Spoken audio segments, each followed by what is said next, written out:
नमस्कार मित्रांनो. मित्रांनो, अनेक सहस्त्र अश्वमेध यज्ञ आणि शेकडो राजसूय यज्ञ यांना एकादशीच्या उपवासाच्या 16व्या कलेइतकेही महत्त्व नाही.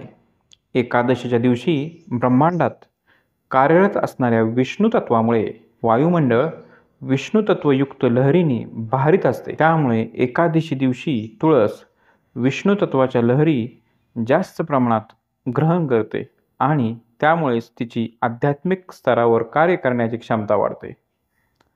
मित्रांनो, 15 दिवसातून 1 दिवस संपूर्ण उपवास केल्यास तो शरीराच्या दोषांना जाळून टाकतो आणि 14 दिवसात आहाराचा जो रस बनतो त्याचे ओझ्यात रूपांतर होते. म्हणून एकादशी उपवासाचा महिमा आहे. एरवी गृहस्थाश्रमातील मासातील केवळ शुक्ल पक्षातील एकादशीचा उपवास करावा, परंतु चातुर्मासात दोन्ही पक्षातील एकादशी व्रत करावे. एकादशीला पद्मपुराणामध्ये एकादशी पुढीलप्रमाणे लाभ सांगितलेत. एकादशी ही स्वर्ग, मोक्ष, आरोग्य, चांगली भार्या, चांगला पुत्र देणारी आहे. गंगा, गया, काशी, पुष्कर, वैष्णव क्षेत्र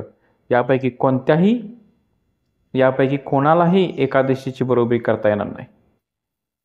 एकादशीला हरिदिन, विष्णूचा दिवस असे संबोधतात.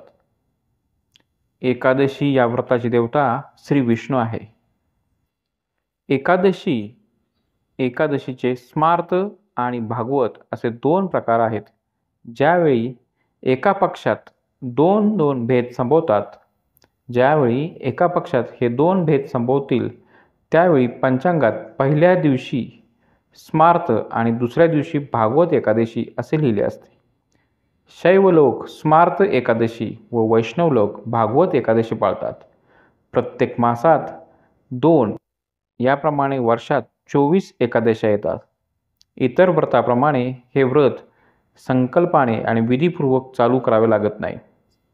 काळानुसार प्रत्येकातील सत्व, रज आणि तमगुणांचे प्रमाण पालटत असते.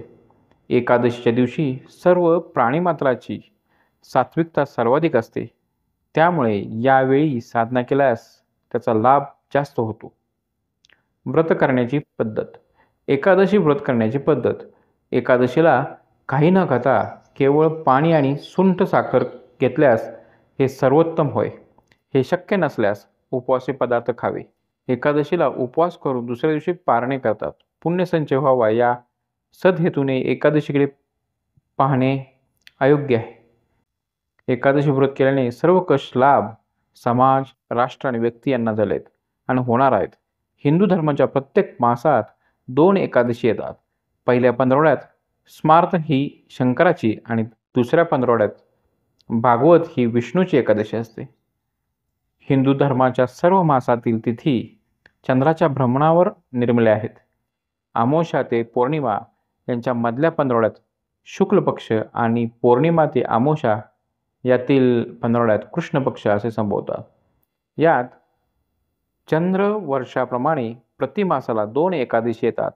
गोत्रवध दोषाच्या नाशासाठी श्रीकृष्णाने धर्मराजाला एकादशी व्रत करण्यास सांगितले होते.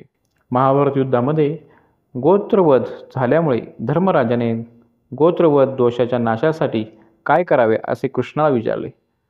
त्यावेळेस भगवान श्रीकृष्णाने एकादशी व्रत केल्याने गोत्रहत्या दोष नाहीसा होईल असे त्यांना सांगितले. या व्रताचे आचरण केले असता महापातकाचा नाश होईल आणि सर्व दोष नष्ट होतील.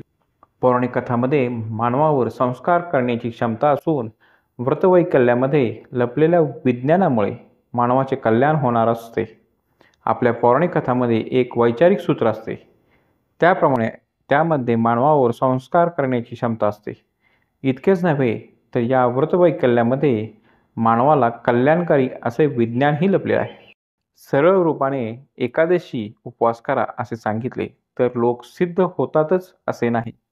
म्हणून त्यांना पुण्य आणि मोक्ष या प्राप्तीसंदर्भात सांगितले ते. या उपवासांनी सर्व पातकाचा नाश होऊन ऐश्वर्य आणि आरोग्य संपन्नता प्राप्त होईल असे लोकांना सांगितले ते.